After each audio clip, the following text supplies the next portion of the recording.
প্রতি বছরের মতো এবারও পেঁয়াজ চাষে ব্যস্ত সময় পার করছেন মানিকগঞ্জের কৃষকরা। অনুকূল আবহাওয়া আর উত্তম পরিচর্যায় পেঁয়াজের বাম্পার ফলন হয় এই জেলায়।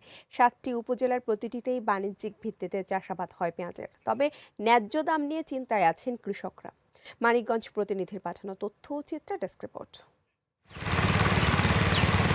ভোরের আলো ফুটতেই কেউ পেঁয়াজ খেতে মাটি আলগা করছেন, আবার কেউ জমিতে সার, কীটনাশক ও সেচ দিচ্ছেন। আগাম মুড়ি কাটা পেঁয়াজ পরিচর্যার এ চিত্র দেখা গেছে মানিকগঞ্জের মাঠে ঘাটে।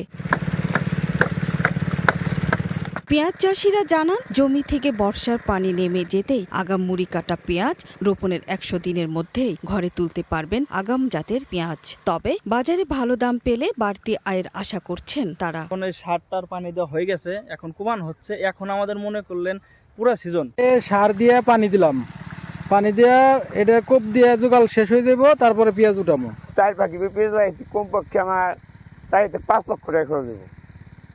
যদি 2000 টাকা কম আমরা বিক্রি করি তাহলে আমার লস হয়ে যাবে। গত বছর আমরা 2000 লক্ষ টাকা লস, দুই পাখিতে লস খেয়েছি। এদিকে পেঁয়াজ পরিচর্যার পাশাপাশি চাষিদের নানা পরামর্শ দিচ্ছে কৃষি বিভাগ। বাজারে পেঁয়াজের দাম ভালো এবং আমরা আশা করছি এবছর যেভাবে পেঁয়াজ হচ্ছে এবং দাম কৃষক বেশি পেয়েছে, সেই হিসেবে আমাদের যে লক্ষ্যমাত্রা সেটি ছাড়িয়ে যাবে। আবহাওয়া অনুকূল থাকায় চলতি মৌসুমে 7,564 হেক্টর জমিতে পেঁয়াজ আবাদের লক্ষ্যমাত্রা নির্ধারণ করা হয়েছে। এরই মধ্যে 3,202 হেক্টর জমিতে আবাদ হয়েছে মুড়ি কাটা পেঁয়াজ।